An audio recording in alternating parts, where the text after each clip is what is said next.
Hey, good afternoon, everyone. First off, thanks for coming today. I'm really excited to be here. My name's Michael Yu. I'm a software developer on Google Cloud Storage, and with me today is James Malone. He's a product manager on Google Cloud Dataproc. So over the last couple of years, I've had the opportunity to work with a bunch of our users and see some of the issues that they run into. So today, what we were hoping to do was go over some of the common issues that we see and some of the common misconceptions, as well as some of the common solutions. And we're only going to touch a handful of these. There's not enough time to really cover a lot of them. But what we're also hoping to do is give you a little bit of insight in terms of how the service is working and why we made certain design decisions that can lead to certain problems. So hopefully this will be really interesting and useful and fun. Here's the agenda for today. The talk's broken down into 4 main sections. The first 2 sections cover our primary use cases, which are data processing and content serving.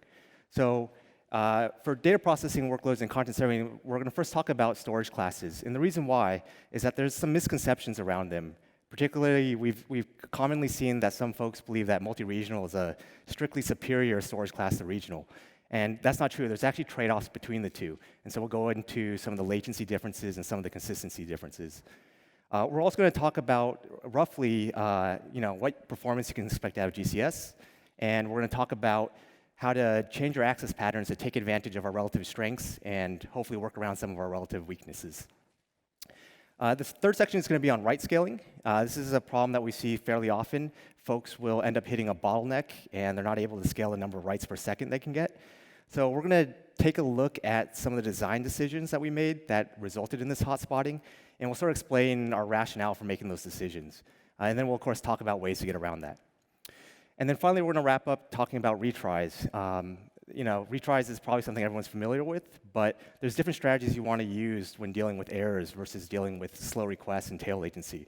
So we're going to talk about a technique called Hedge requests, which is a good way to deal with tail latency. OK, so let's get to the first section, which is data processing workloads. And hopefully, you guys are all familiar with storage classes for GCS, but let me give a quick overview for those who aren't. So we have 4 main classes, multi-regional, regional, nearline, and cold line. For the multi-regional storage class, what we guarantee is that you're going to have at least 2 replicas, and they're going to be geodiverse. So the replicas are going to be located at least 100 miles apart. So in this particular example, we have 4 objects. There's a replica for each of them in this left region, and then the second replicas for the other 4 objects are split between the middle and the right region. The second storage class is regional, and here you select a very specific region to store your data, and we guarantee that all of your data lies within that region. The last 2 storage classes are nearline and cold line. They're designed for colder data. They're a little bit cheaper to store your data. They cost a little bit more to access your data. And in this example up here, the main thing I wanted to call out is that for nearline and cold line, you can choose either a regional location or a multi-regional location, but they don't really provide geodiversity within a single object. So in this particular case, object 1 is in the left region, object 2 is in the middle region. Neither of those objects are actually split between multiple regions. OK, so here's a table that shows the relative strengths and weaknesses of our various storage classes. And for data processing workloads, I wanted to call out 2 attributes. So the first is local latency, right? Your data processing workload, you want to locate your compute next to your storage. And regional has much tighter local latency bounds. This is actually maybe not as obvious as it might seem. The reason why is for multi-regional, we have multiple replicas. And as long as a replica is near your compute, you might think, the latency is going to be OK, right? But the reality is that for our multi-regional storage class, you define an overall multi-region that we store your data in, such as the US or Asia or EU. And you don't have really fine-grained control over exactly which regions within the multi-region that are used. And so even though we do make an attempt to keep your data in the region that you initially wrote it in, over time it can migrate out, and that can result in higher tail latency. The second reason that local latency isn't as great is a little bit more subtle, and that has to do with write latency. So for the multi-regional storage class, we, of course, replicate your data to 2 different locations, and we need to maintain some type of metadata that says where your data is actually located. And this metadata has to be replicated to multiple regions as well, right? If we didn't, then we're not really providing a true fault tolerance across regions. So that's one aspect. The other aspect is that GCS provides strong read after write consistency. So that means if I write an object, we guarantee that every read afterwards is going to see this latest version. So when you look at those two pieces combined, what that implies. Can you hear me? Oh, okay. What that implies is that you're going to have to synchronously replicate your metadata out. And so every write is going to result in at least one remote round trip out of the region. And so no matter how much we optimize, you're going to be bound by that network latency. So local latency is one big reason why you want to use regional for data processing. The other reason is actually something pretty cool that we haven't announced, I think, until now. And that is for the regional storage class, as well as any nearline or cold line bucket that uses a regional location, we're now guaranteeing strong list after write consistency. So this means that if you write an object, and then you immediately list your objects, the newly written object is going to show up. We guarantee that. And if you delete an object and then list all your objects, that object was guaranteed to not show up. So now all of a sudden, your workloads can really rely on this strong consistency, which can be really useful. And we don't yet have this for multi-regional, so this is a pretty strong reason to go ahead and use regional. Next, I want to talk a little bit about some of the performance characteristics of GCS. These are really, really rough rules of thumb. I essentially tried to make the first number be powers of 2, but they're relatively accurate. And the thing to notice here is that GCS is relatively strong in terms of single stream throughput.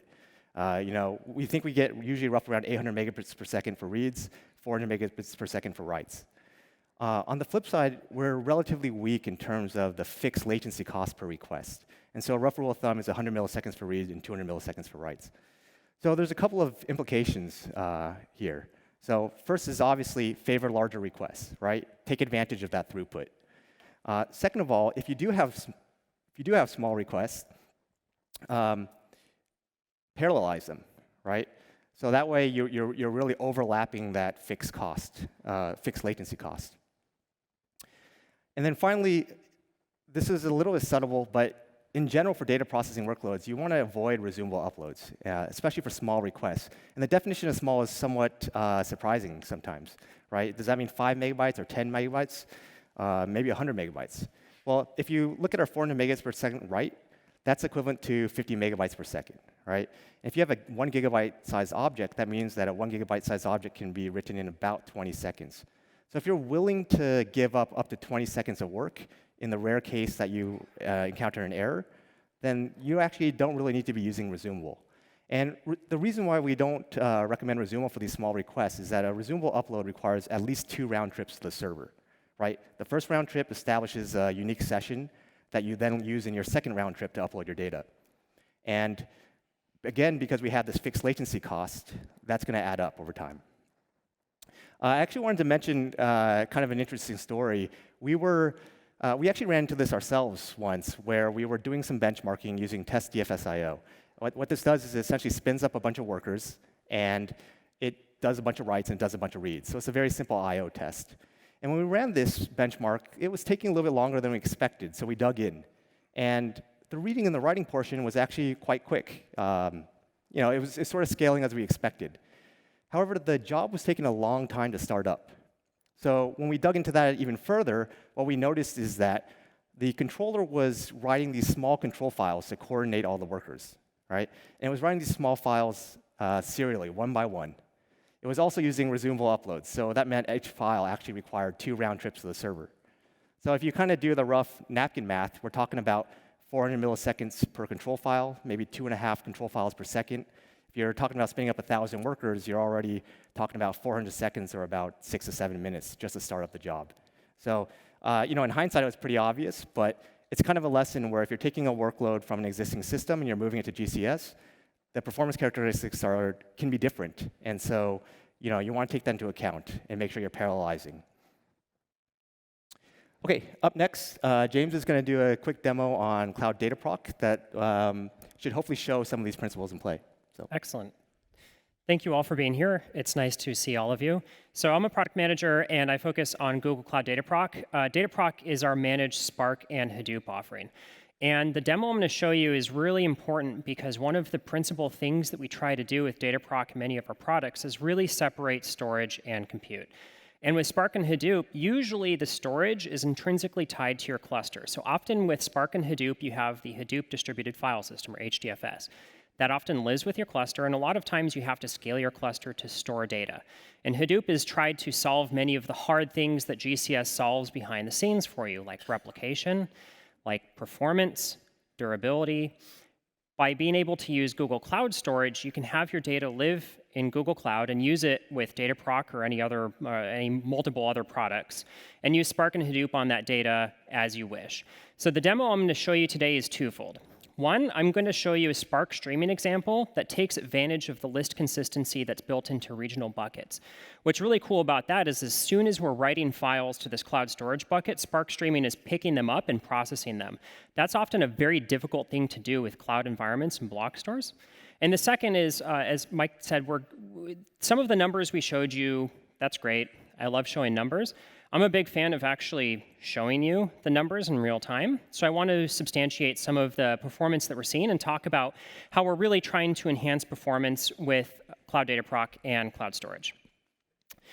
So the first thing I am going to do here, and I'll come back to this, I'm going to submit a job against 2 Spark clusters. These jobs are going to test a change that we recently made that I'll talk about that demonstrates some of the performance enhancements and underlying performance characteristics of cloud storage. These are Hadoop jobs, and behind the scenes, I'm actually just running test DFS.io to sort of link the stories together here. And we're going to read 20 files that are 1,000 megabytes apiece. So I'm going to go ahead and just kick off these 2 jobs. With Cloud Dataproc, we have a control plane to submit work to Spark and Hadoop clusters, so you don't have to go in and use the really complicated Hadoop tools. And of course, that just is problematic. The next thing I'm going to do is run through a demo to show you Spark streaming and some of the advantages of using consistency that's built into regional buckets. So I have 2 clusters here. I'm going to go ahead and create these clusters. And these clusters are going to go and actually read data from my cloud storage bucket. And they're in the process of creating, and I'll actually show you, we generally can create Spark and Hadoop clusters in like 60 to 90 seconds, which is why I'm totally comfortable standing up here and creating Spark and Hadoop clusters. In the demo here, and you can see this on the very bottom, and I apologize, it's a 1-line shell script, but I want to show you exactly what we're doing. We're going to copy data from one bucket to another. And if it's somewhat not obvious by the script here, I've downloaded a bunch of books from the Gutenberg collection. So these are text files that range from like 10 kilobytes to 4 megabytes. The goal here is to show you this is typical kind of log data. Like it's going to be variable size, it's not going to be huge, and it takes advantage of some of the things that we would recommend if you're using Spark and Hadoop with Google Cloud Storage. Ultimately, I'm going to copy these files kind of one at a time just to show you that streaming against these files works. I'm sleeping for 8 seconds with a cluster just so you can actually see the output. Unfortunately, Google Cloud Storage and Cloud Dataproc are so fast that if I did it all at once, you just see a big blur of text. And it looks cool, and it looks like your job is working in warp speed, but it's really hard to see. So what we're going to do is we'll kick off this Spark streaming job. And the Spark streaming job, and if you don't believe me, the file name is actually even the same. This is just a canonical like Spark streaming example. It's actually from the Spark documentation. And it's just reading data from HDFS, or so Spark thinks. So we have a cloud storage connector for Spark and Hadoop that lives on Cloud Dataproc, and it can read and write from cloud storage and assumes it's HDFS. And the reason is that we implement the Hadoop file system APIs, so we can interact with cloud storage as if it were HDFS that's attached to the cluster itself. So we're going to run this word count, and it's just running against a bucket which is a regional bucket that has strong consistency. These 2 clusters that I created, NextDemo1 and NextDemo2, are in 2 different regions. And the reason that I did that was to show you that we can actually have 2 clusters reading from the same bucket at the same time. And this is really powerful because we're actually operating with 2 different Spark and Hadoop clusters against 1 cloud storage bucket at the very same time in 2 completely different regions. The first cluster is inside of the US region, and the second is inside of the EU region. And we're reading a data bucket that is inside of the US region. So it's actually really neat to see that this just kind of magically works. So you can see here, I've already started streaming files, and actually this will be a bit more meaningful here if we go and go back to our, let's look at the jobs here. I'll just use this tab. So as we're streaming data to this bucket, you can see that we're basically performing word counts in real time. And I'm actually getting the real-time output of these files as they're being written. If we actually make this Cloud Shell bigger, and I apologize, this is just the unfortunate side effect of presenting on a very large screen. So we're actually just copying these files over one at a time and putting them in that bucket. As soon as they appear in that bucket, they're being instantly picked up and processed by Cloud Data Proc. So when you saw the console, you saw that we had just written a file. Here's the word count of that file. And every second, Spark is looking for new files, and it's doing a word count on them instantly. There's not magic here. It's not complicated. Literally, all we're doing is putting what is a substitute for log data in a bucket, and our Spark and Hadoop clusters are immediately able to process that data. If we look at the first job that I kicked off, the other thing I want to share with you is we've made improvements to our cloud storage connector for Spark and Hadoop. So we read 20 files that were 1,000 megabytes. Our average I/O throughput was 217 megabytes per second. If we translate that to megabits per second, we're looking at well over 1,600 megabits per second. So 800 may be a great rule, but your mileage may vary, of course, depending on your workloads. But in general, this is to show you that when we say it's performant, we're not just saying it's performant, it really is performant. All of these examples will also be on our GitHub repository, just in case you want to run through them and test them. So as I talked about, there's a few best practices that we'd recommend. If consistency matters, use regional buckets. We recommend generally that you keep your clusters and buckets close together. And the reason for that is, if you're doing things like stream processing, milliseconds can matter. And the closer that all of your operations are occurring to each other, the better. If you have a lot of operations, parallelize them, because as I showed, you can read from one bucket at the same time. You can have multiple clusters parallelize, or you can have jobs parallelize. We update Cloud Data Proc and our cloud storage connector for Spark and Hadoop frequently. The SSL improvements that you saw, where we're actually reading at 1,600 megabits per second, is rolling out in the next week or 2. If you are using Spark and Hadoop, 8 cores per VM will give you the maximum performance, just based on our long testing. And don't use wildcards in silly ways. So whenever you do a wildcard, you're going to get a list of the entire bucket. Don't try and list a large bucket if you only need to operate on a subset of the files, because you're going to get back way more data than you actually need to operate. And with that, I will turn it back over. Thanks. Thanks, James. OK, let's move on to content serving. So this is any use case where you have content stored in GCS and you want to distribute it to users who are potentially all over the globe, right? I showed the slide previously. The one thing I wanted to call out is multi-regional can be a good storage class to use in this case. The primary reason is that you get better remote latency due to having multiple replicas. And of course, you get better availability due to having geodiversity, right? And here, things like list consistency, they don't typically matter as much, right? So one of the things that I think not everyone knows about GCS is that we have this pretty nice global network. We do edge caching, we do core caching. And so what does that actually mean?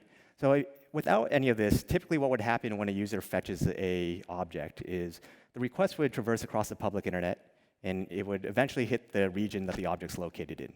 It would ingress at the Google network at that region. We would serve the object, and the response would flow back over the public internet.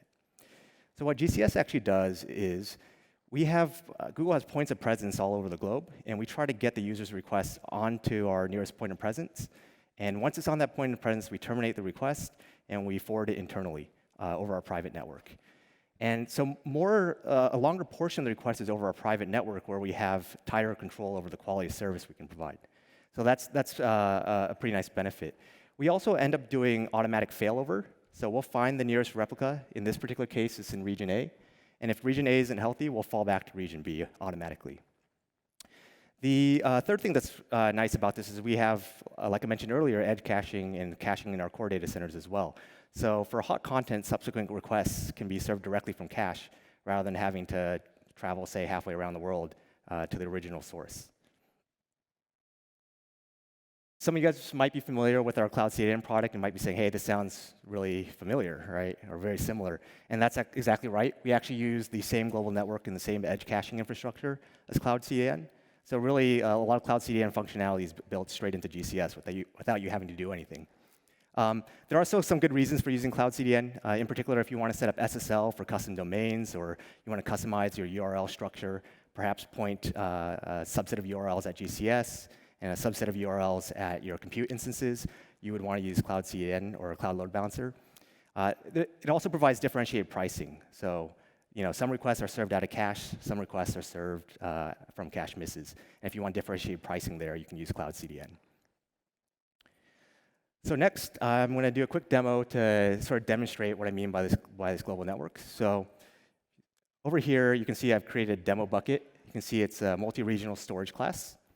And it's located in the EU, so it's a pretty good distance away from here in San Francisco.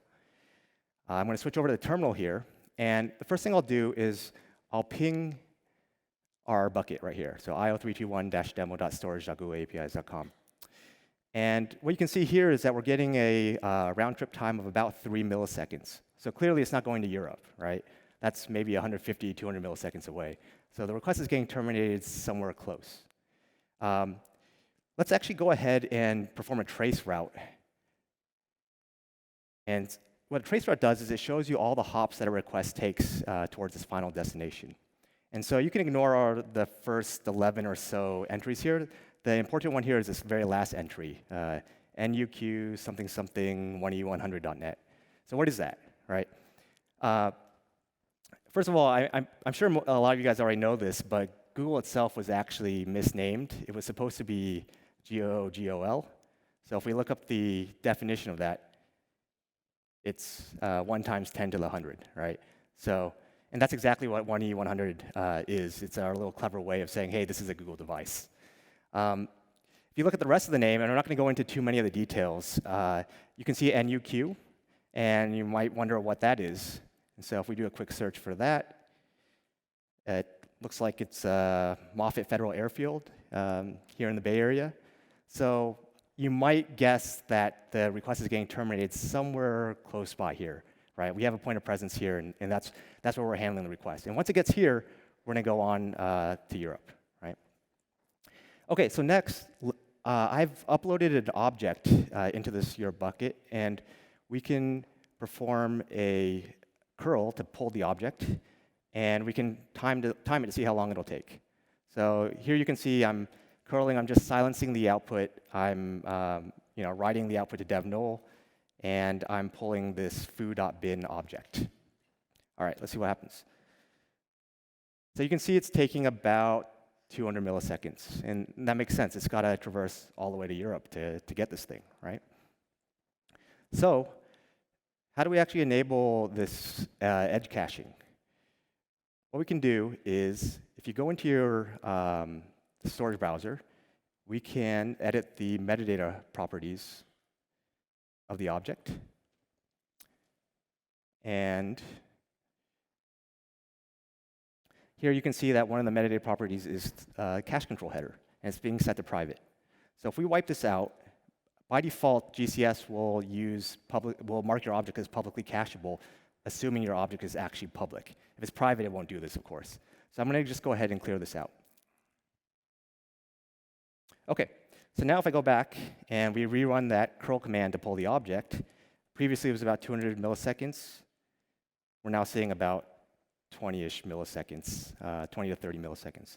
So that goes to show that the object's now cached closer to the edge, and it's being served straight from that. So it's a pretty simple technique, obviously just enable caching, but it's one of the things that I think is not always well known, is that we have this CDN functionality built in. And if you pair it with the multi-regional storage class, you're talking about geodiversity, CDN-like functionality, all sort of in one product without having to do too much additional setup. That said, we still definitely recommend using independent CDNs. There's nice benefits to that. They have different reaches that Google has, and so it's nice having that additional reach. It's nice having that additional redundancy, and it also allows caching of private content. So if you use a CDN, one of the things we recommend is to set up an origin shield. What that does is normally when you have a cache miss, all of your edge nodes are going to fetch the data so that they can fill their cache, right? An origin shield is an intermediate cache where your edge nodes can talk to the origin shield can fetch your data, and then it can serve that data back out to your edge nodes. And this is really nice, especially if you're using cold line or nearline, where the access charges are a little bit higher. That origin shield allows all of your edge nodes to cache fill with a single request. The other thing is, if you do use an origin shield, I recommended the multi-regional storage class. The regional storage class is actually sometimes useful as well, because you can place your origin shield and your bucket very, very close together, and that'll give you a little bit tighter control over your latency when there is a cache miss. So a little tighter control of your tail latency. OK, third section is going to be on write scaling. So this is a common pattern that we see. We see folks who are writing objects, and maybe they're naming the objects after the current time, and they're writing them in order, right? So in this particular case, I have a whole bunch of JPEGs, and maybe they're being timestamped by my camera. And oftentimes what we see is when this happens, people are able to scale their write rate for a while, and then all of a sudden they hit this wall, and they can't seem to get over a certain writes per second. So what's going on here?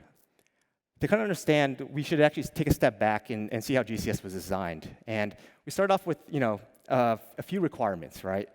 Back in the day, we wanted to be able to read and write data and perhaps do that quickly. And that's not too bad, right?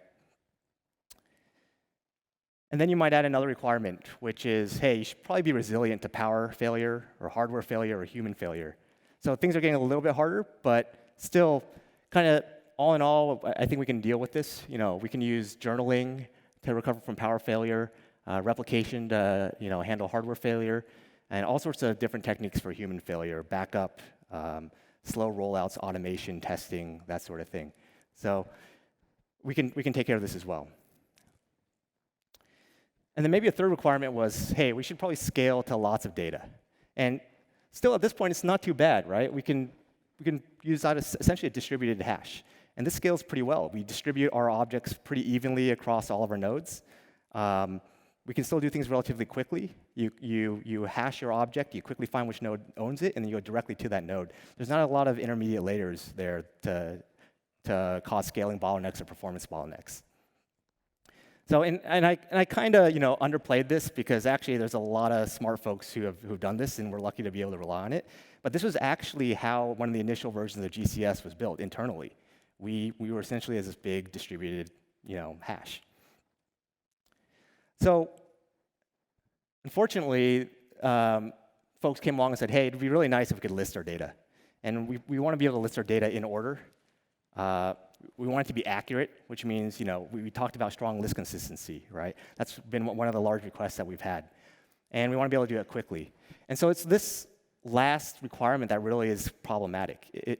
The distributed hash approach really doesn't work now. There's no affinity between objects that have similar names. And so in order for you to list in order, you essentially have to query every single node. If a single node fails, your entire listing fails. If a single node is slow, your entire listing is slow, right? So this essentially forces us to do sharding a little bit differently, where we shard objects into lexicographical ranges. So in this example, I've got 9 ranges. The first shard is any object whose name comes before 05.jpg, right? And the second shard is any object whose name comes between 05.jpg and 22.jpg.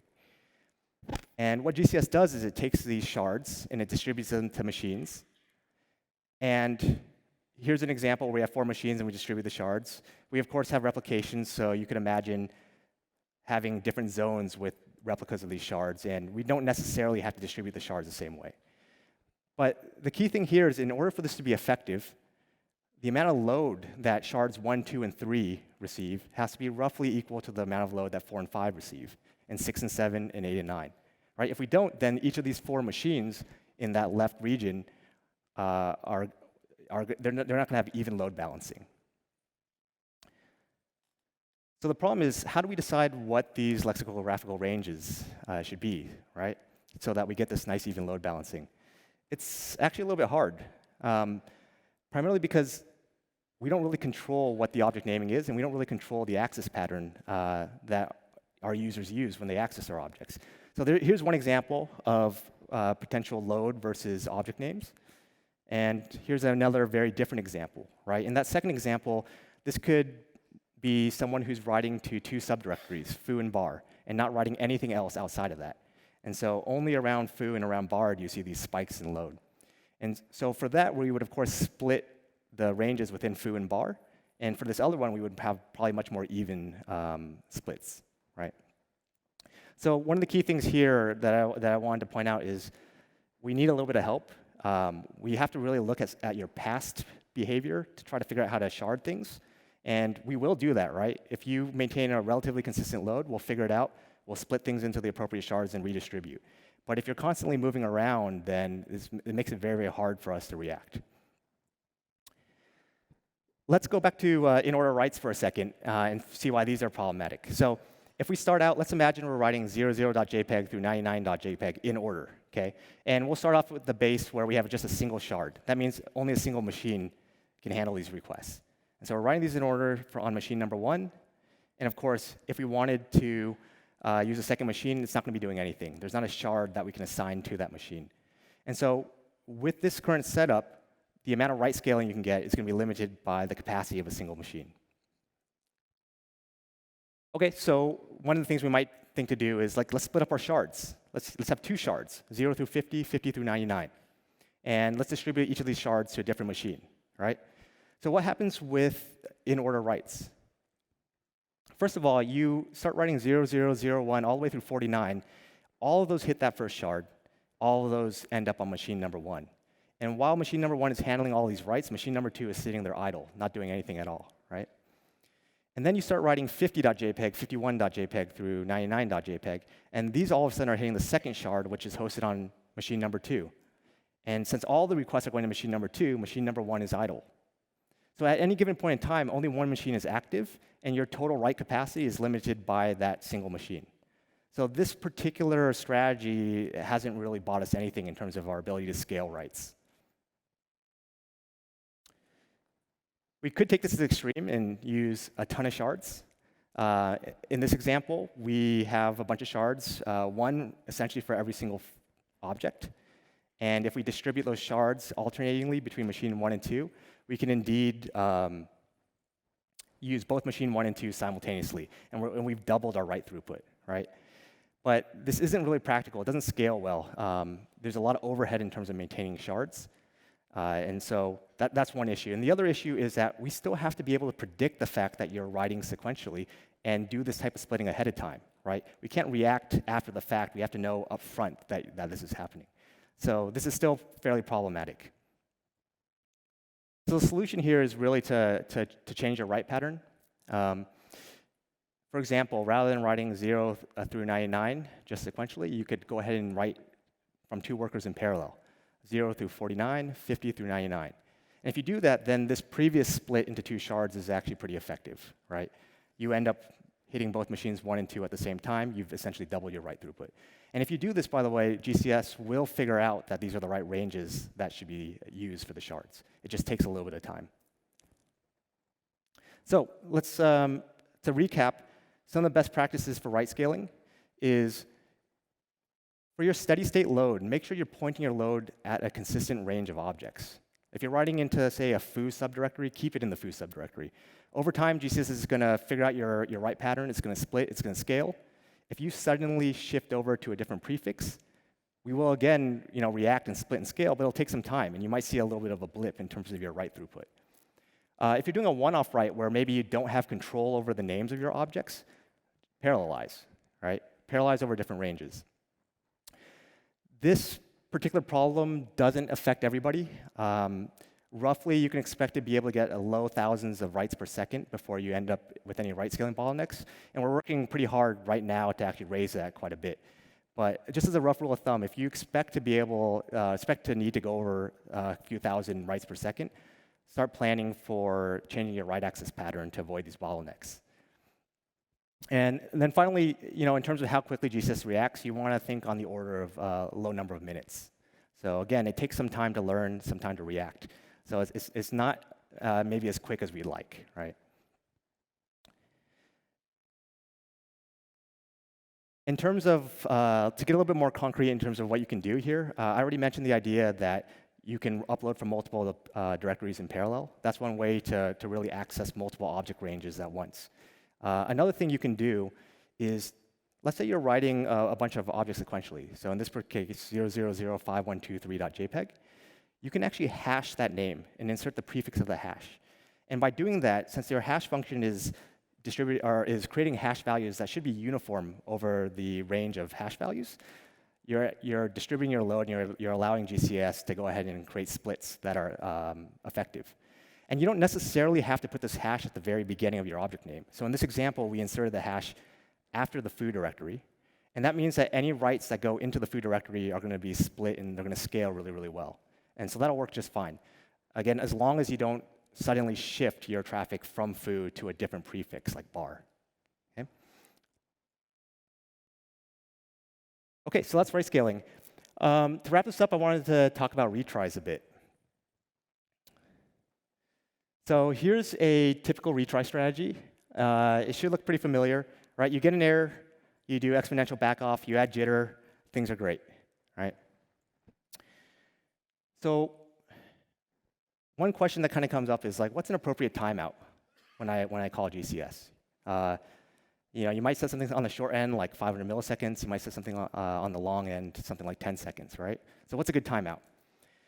It's tough because there's a little bit of a trade-off. If you use a short timeout, then what's really nice is that if you happen to hit a unlucky slow machine that's maybe temporarily overloaded, you retry quickly, and so you control your tail latency pretty well.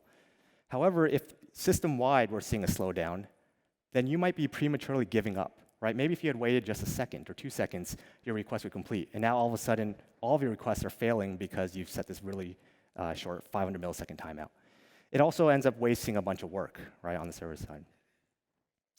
On the flip side, if you set a really long timeout, then you are resilient to these system-wide slowdowns, but you're now susceptible to tail latency. Again, if I hit that unlucky machine, I'm waiting around potentially for 10 seconds before I retry. And if I had simply retried faster, I could have got back to the user a lot quicker, right? And one of the things I actually want to mention is that tail latency is sometimes a bigger problem than you might imagine. So for example, let's say we're measuring tail latency at 99th percentile. So 1 out of every 100 requests is taking, say, 1 second. And for any given user visible operation, you might be doing a whole bunch of lower level operations. So in this particular case, let's assume you're making 50 parallel reads to GCS. And you need to wait for all of them to complete before you consider your job done, right? And by the way, this doesn't necessarily have to be GCS. You can imagine loading a web page, you're loading multiple assets. Basically, there's a lot of sub-operations that really have to complete before you're done. Well, unfortunately, if there's a 99% chance that you succeed in, that any particular request succeeds in 1 second, then there's 0.99 raised to the 50th chance that all 50 of those requests are going to succeed within 1 second. And that's surprisingly low. It's less than 61%. So all of a sudden, you're talking about a property that really only affects 1 out of 100 requests. It's causing over a third of your jobs to be slow, right? So it can be surprising. Like there's a bigger tail latency can have a bigger impact on median latency and on your overall latency once you step up. So one of the strategies you can use for addressing tail latency is something called Hedge request. So the idea here is, let's say we start an attempt, we make an RPC, and it's taken a while, it hasn't come back yet. We can designate some type of timeout, and I'll go into more detail like what a good timeout is. But for now, let's suppose we wait till our expected 95th percentile latency, and we still haven't gotten a response yet. At this point, you can actually submit a second attempt. You don't cancel the first attempt, you don't mark it as failed, you just submit the second attempt, right? And because we've chosen 95th percentile latency as our cutoff, in theory, this should only generate about 5% extra traffic. So it's manageable, right? Now, if this were a case where we simply were hitting an unlucky machine, an unhealthy machine, and that's it, it's not a system-wide issue, then this retry, chances are it's going to hit a healthy machine, and it's going to complete pretty quickly, because typically your median or your common latency is much, much shorter than your tail latency. So if that's the case, then attempt number 2 is going to succeed. You can cancel attempt number 1. You can go ahead and return the result from your second attempt, right? What happens if we were in system-wide overload, though? Well, the nice thing with this approach is that you never actually canceled attempt number 1. You didn't use an artificially low timeout, right? You kept, say, a reasonable 5 or 10-second timeout, and so if the overall system's slow and maybe all requests are taking about 2 seconds, you can still wait for attempt number 1 to complete, or attempt number 2. But in this particular case, since attempt number 1 was started earlier, chances are is that it'll complete sooner. So once attempt number 1 succeeds, you again cancel attempt number 2, and you go ahead and return the result from attempt number 1. So this is a Hedge retry strategy. It's really nice. In this particular case, we use the 95th percentile as a cutoff. You can expect that to impact your tail latency at a longer tail, right? So a couple other notes around this. I mentioned that if we chose the 95th percentile cutoff, we would generate about 5% extra retry traffic. That's not always true. 95th percentile latency can change over time, right? So temporarily, what you think is 95th percentile latency, maybe the entire system gets slow, and now you're retrying every single request. So it's safer to put a hard cap in terms of how many Hedge requests you perform. Maybe limit to X% of your overall traffic, say 5% or 10%. And that way, when you're going through these transitions, you're not going to generate a retry storm. The other general recommendation is, in order to retry, you really need to have idempotence, right? And this means that I can perform an operation multiple times, and the end result's going to be the same. And there's a couple of cases where this is not obvious, where a particular request might be idempotent, but a sequence of requests isn't. So for example, let's suppose I write A to an object, and then I follow it up, and I overwrite that with B, okay? Now let's suppose that first attempt when I wrote A, it was being a little bit slow. So I made an attempt, I tried to write A, it's taken a long time, so I go ahead and I retry. And that second attempt succeeds.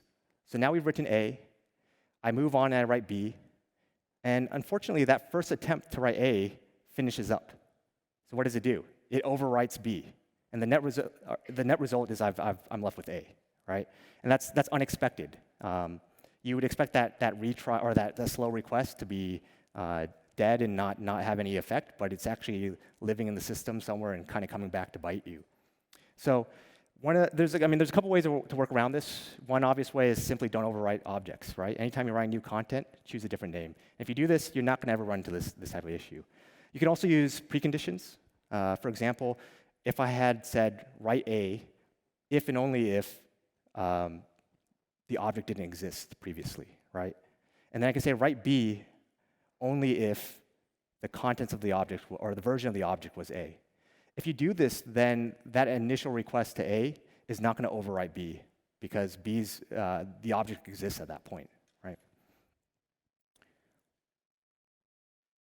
And then lastly, I just wanted to point out exponential backoff with jitter, like the standard retry strategy. You should still be doing it. And really, think of it as focusing on when you get an error, right? If I get an immediate 503 or a 429, server's telling me to back off or that it's unhealthy, of course you continue to do exponential backoff with jitter. This Hedge retry strategy, in some ways, it's orthogonal. It allows you to address your tail latency. OK, so that's everything we had today.